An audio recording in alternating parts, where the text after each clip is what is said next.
আসসালামু আলাইকুম। কেমন আছো তোমরা? আশা করি ভালোই আছো। আমিও ভালো আছি। তো আজকে তোমাদের জন্য নিয়ে আসলাম একটা ব্লগ ভিডিও। তো দেখো, গায়ের যে মুরগির যে ঘর কীরকম হয়, এক একজন এক এক রকম রাখে। তো দেখো, খোপগুলো কিন্তু ঘরের ভিতরে রাখা, সেখানে মুরগিগুলোকেও আটকিয়ে রাখা যায়। তো এটা হয়েছে হাঁসের খোপ আর এটা হয়েছে মুরগির খোপ। তো বরিশালের ভাষায় খোপ বলে, তো তোমাদের ভাষায় কি বলে অবশ্যই কমেন্টে জানাবে। তো এটা হয়েছে রান্নাঘর। দেখো, তো এটা হয়েছে বসত ঘর। তো কাছাকাছি রান্নাঘর আর বসত ঘর। তো দেখো, রান্নাঘরের ভিতরটা আমি একটু শেয়ার করলাম। গায়ের রান্নাঘর যেরকম হয় আর কি, সেরকমটাই।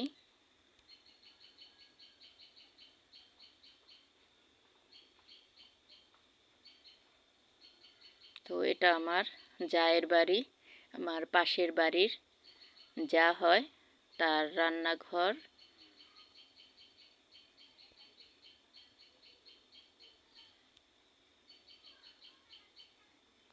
তো তারা সকালবেলা রুটি আর পরোটা ভেজেছিল, তো আমাকেও দিচ্ছিল। তো দেখো বন্ধুরা, এটা হয়েছে ঘরের আঙিনা, সাইড যেটাকে বলে সাইডে।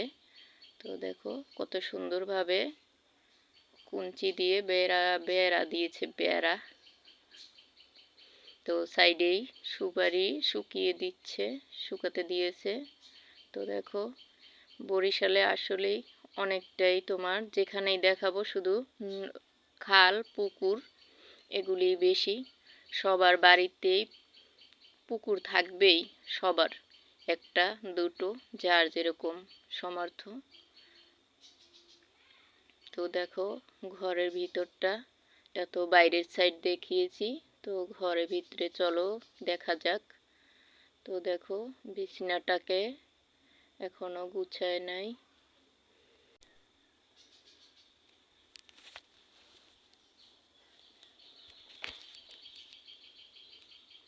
তো আমার ভিডিওটা যারা দেখা শুরু করছো, প্লিজ মনে করে একটা লাইক কমেন্ট শেয়ার করে দিও।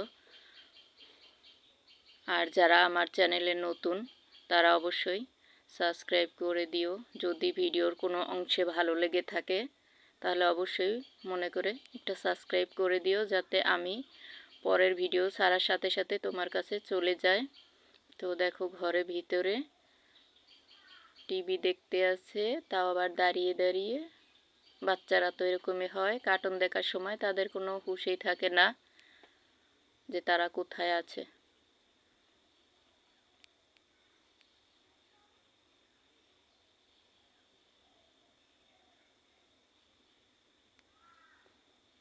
তো বাইরে থেকে দেখলে কেউ বুঝতেই পারবে না যে এই ঘরটার ভিতরে এত কিছু আছে।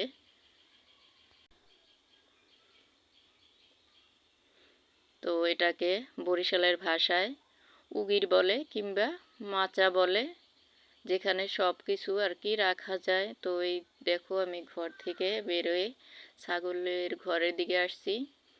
তো দেখো, এখানে ছাগলও পালতে আছে। তো 3টা ছাগল আছে।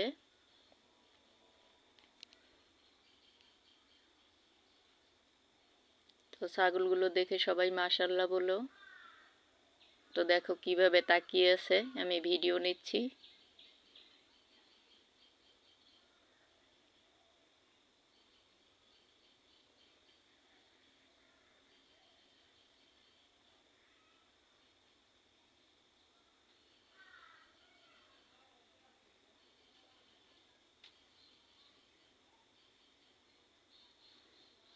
তো আমার কথায় যদি কেউ কোনো কষ্ট পেয়ে থাকো, প্লিজ অবশ্যই ক্ষমা সুন্দর দৃষ্টিতে দেখো।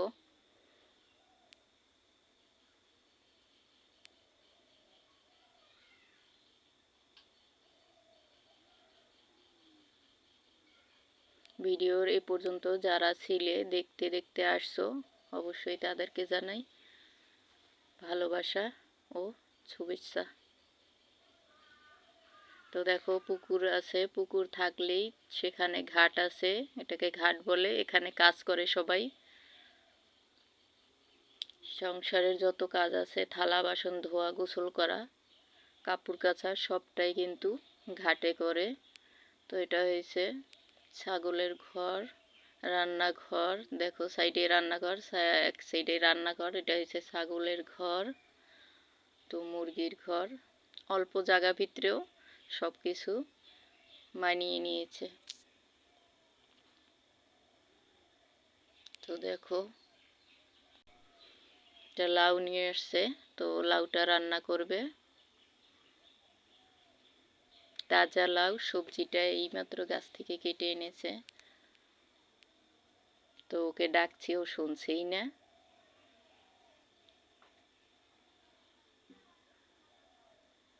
বিড়ালটা পালিয়ে গেল।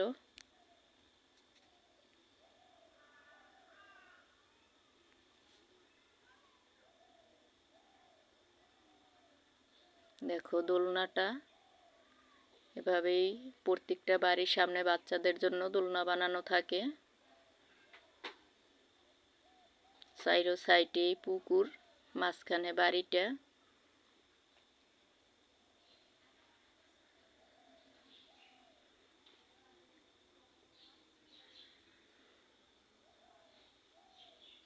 দেখো বাচ্চাটা কিভাবে দোল খাচ্ছে। তো এরকমই দেশের গায়ের যে বাচ্চারা দোল খায়।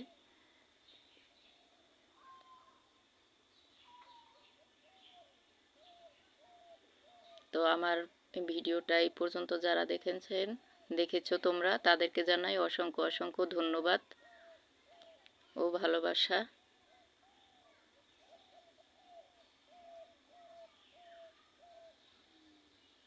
তো সবাই ভালো থাকবেন, আমার জন্য দোয়া করবেন।